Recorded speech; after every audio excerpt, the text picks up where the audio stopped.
Don't name the child before it's born. Our grandmother warned us about this, okay?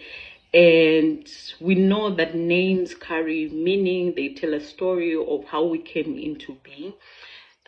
They carry energies. It's almost like our destiny. So when someone calls you, they're calling upon your destiny, right?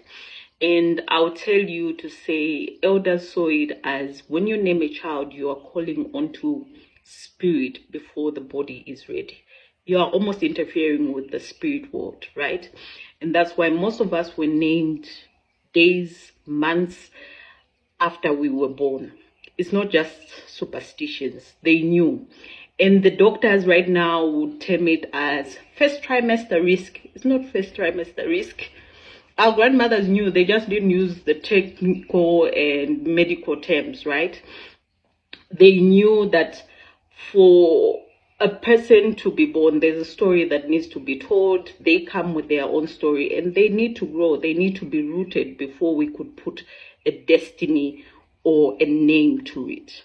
And that's how they explained it. So that's why we saw, at least in my days, there were a lot of mavutos. And maybe one day we'll talk about the names and the meanings someday. But right now, I want us to dwell on the fact that mavuto as a name told a story of the mother's pregnancy journey, right? And most of it wasn't all glitz and glams. And that's why the child was named Mavuto. My daughter has got 5 names. And I remember in hospital 3 days after she was born, I kept asking, so what are we going to call her? I was answered, I don't know yet.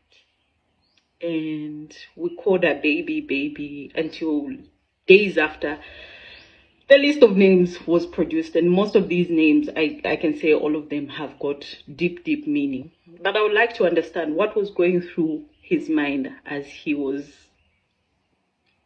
coming up with these names. So the name, they carry a story of how we came into being. So don't shortcut that story. Let the child fully form.